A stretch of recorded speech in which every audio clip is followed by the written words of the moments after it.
Hi there, Sharon Horne-Ellstrom here. Welcome to day 264 of our Be a Better You annual challenge. We're doing one thing every day this year to be a better human being, a better version of ourselves. Why?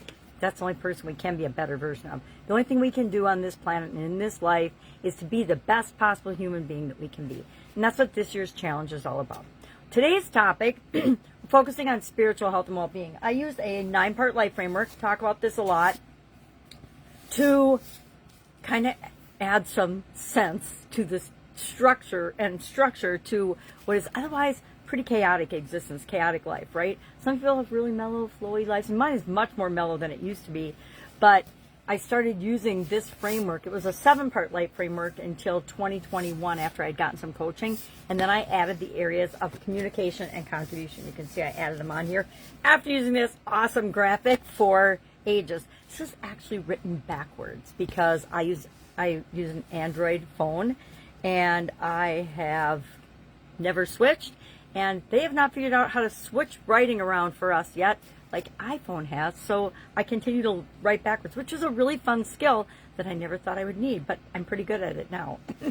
So today we're talking about our soul and our spirit as part of our spiritual health and how that plays into it. I'm going to share some ways to tap into that and be more connected to that. Let's see, 1, 2, 3, 4, 5, 6, 7 I've listed.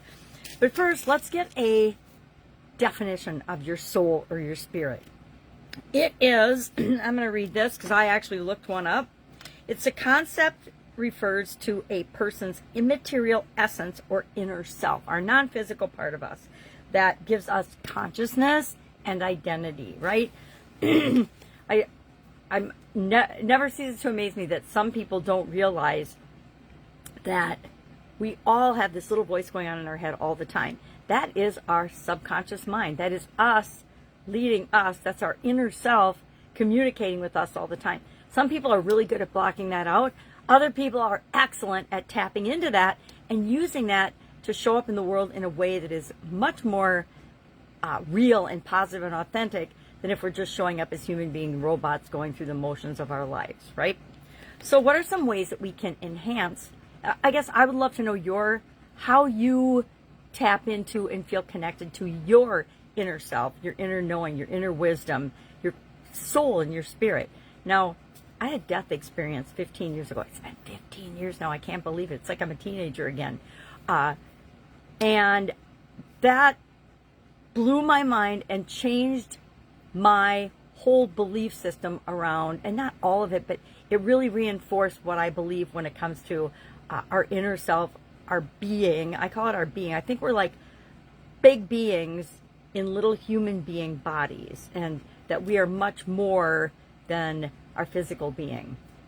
And my beliefs changed about that after I had my own experience, right? And so I think I have a different perspective. I definitely have a different perspective now than I did prior to that event. But I also think I have maybe a little bit different perspective than a lot of people. Not all people. There's a whole lot of smarter, wiser, more connected, more spiritual people than me out in the world. But there's also a lot of people that are sound asleep. So how do we make sure that we're connected to our inner knowing, our inner wisdom, our soul, and our spirit, so that we're doing things in alignment with who we really are and who we're really meant to be?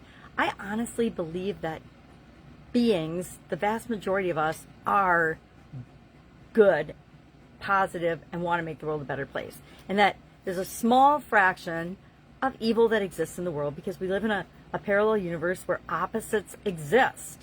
You know, there's gravity, there's positive and negative, there's the North Pole and the South Pole.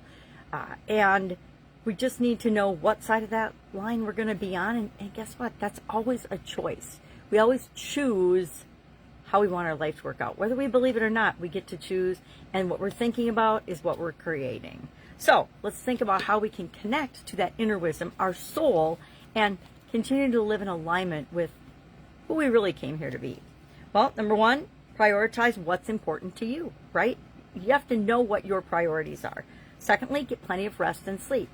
I got to tell you, there were a couple of decades in there when I was raising my kids where I ran on like 4 hours sleep.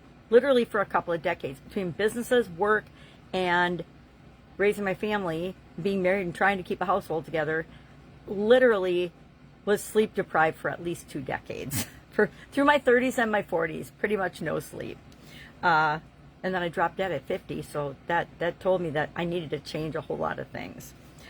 We want to laugh more and do more of what you love. How many people do you know and do you see, and maybe this applies to you, that are out there just grinding and squeaking through their life, but totally miserable? I think we all know people like that. Hopefully you're not hanging around with them, or that's how we become. Exercise and breathe. Get fresh air. Get out in nature. I don't know if that's on. I didn't even put that on here. But get out in nature. Let the sun shine on your face. It's amazing how regenerative and how therapeutic just being in nature is. Eat foods that energize you. It's one we can all improve a little bit on, I'm sure, me included, as I ate like 4 or 5 cookies yesterday. They were homemade cookies, so I use that as my justification for sweets. I'm like, if I make it, I can eat it. Drink lots of water, plenty of water. This is, again, prior to my sudden cardiac arrest, never drank water. I lived on a couple pots of coffee a day, literally couple pots of coffee a day, not little cups and pods, pots of coffee, 12 cup pots, couple of those a day, and diet soda. Diet soda, I actually credit that and all the formaldehyde in it with me surviving my sudden cardiac arrest. I don't know if it's true, but I quit drinking pop a month before I had my sudden cardiac arrest. I went cold turkey and stopped drinking all soda. Have not had a soda since August of 2010. Pop, not even a sip of pop. I just knew that I needed to give it up. I actually gave up coffee 5 years after my sudden cardiac arrest until I had another health challenge, and I found out that coffee is actually good for my blood type, and I started drinking it again. But I still only have like a cup or 2 a day, which is better for me too. Anything in moderation, right? And then have a plan, but be flexible enough to know that life is going to throw us curveballs to see if we're serious or not. So don't freak out over every little thing that happens and every little curveball. Just know you're going to figure it out, and it might be actually a blessing in disguise that's showing you that the road you're going down isn't exactly for you. It might not be for you yet, or it might not be for you ever, but that's why things happen, to test us. All right, so what are we doing today? We are going to think about and connect to our spirit and our soul. What is the essence of who you are and your spirit? Share a couple of words to describe you in the comments below so we can get to know one another better and make it an awesome day. If I can help you in any way with this, hit me up and ask. I'm definitely not a soul or spirit expert, but like all human beings, we all have one, so we all have to learn how to work with ours. All right, have a great day, and I will, of course, be with you tomorrow.